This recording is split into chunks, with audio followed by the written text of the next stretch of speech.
Hi, this is Taryn Grome, editor of Pharma Voice. We met with numerous inspirational thought leaders at this year's DIA annual conference as part of our Editors Take video series. I hope you enjoy this discussion. In this episode, Taryn meets with Larissa Comas, product lead, shared investigator platform, Cognizant.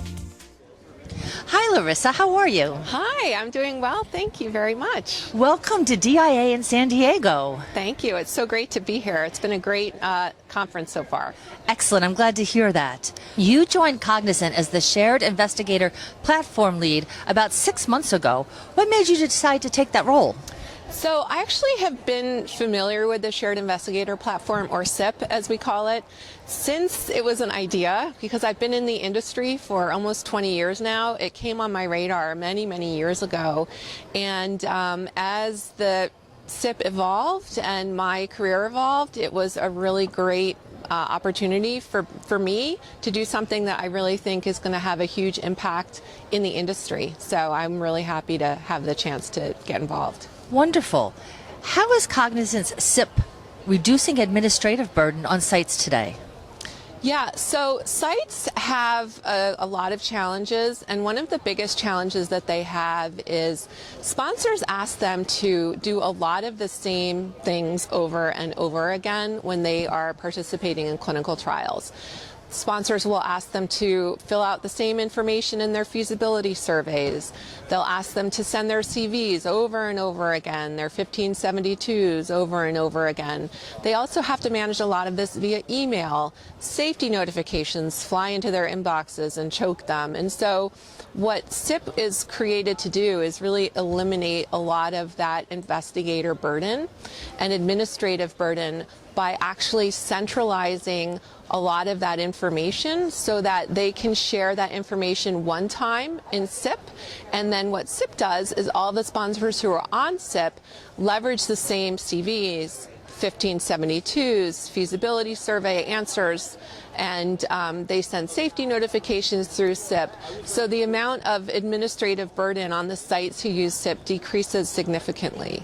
It increases, I would imagine, efficiency as well. Yeah, efficiency, and lets them spend more time with their patients, and which is where they should be. Which is where they should be. It also, SIP is a way for sponsors to also connect sites to other technology platforms that they use. For instance, a site can go into SIP, into a study workspace, and actually go into an EDC system or a CTMS system that the sponsor needs them to use without having to log out of SIP. They can do that all in SIP, so that further reduces the administrative burden that they have of remembering passwords and logging in and out of systems. SIP centralizes all of that for them. Fantastic. How are you addressing other entities in the clinical trial ecosystem besides sponsors and sites? Yeah, so one of the things that makes SIP unique is that it's an open collaborative platform.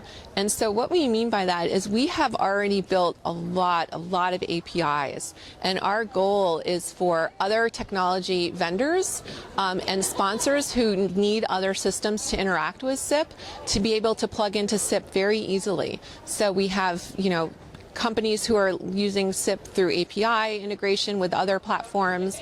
We also have companies like Medidata with whom we have a partnership, and we're doing a deep integration between SIP and their payments platform. So really we're looking at SIP as the way to really collaborate across the industry, not just with sites and sponsors, but all other technology platforms as well.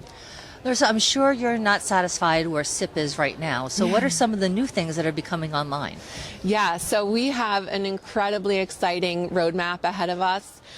In the fall, we'll be having a release that completes our study startup capabilities and also is our first release that will enable CROs to use SIP directly.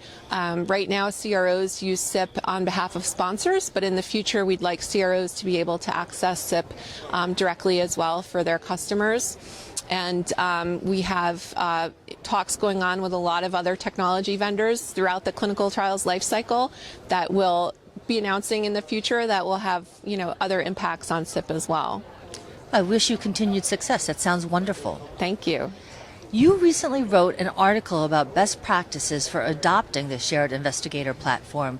Can you tell us why organizational change management is so important for success? Yeah, absolutely. So SIP is really a disruptive technology, right? A lot of technologies, whether they're disruptive or not, they use that moniker. But SIP really is disruptive, and it impacts a lot of different groups within a sponsor organization, and therefore there has to be training around the organization related to the processes that are going to change because of SIP and the workflows that are going to change because of SIP. It's all for the better, but it really does take some management to make sure that the sponsor who's using SIP reaps the optimal benefits. So that's really an important part of adopting SIP.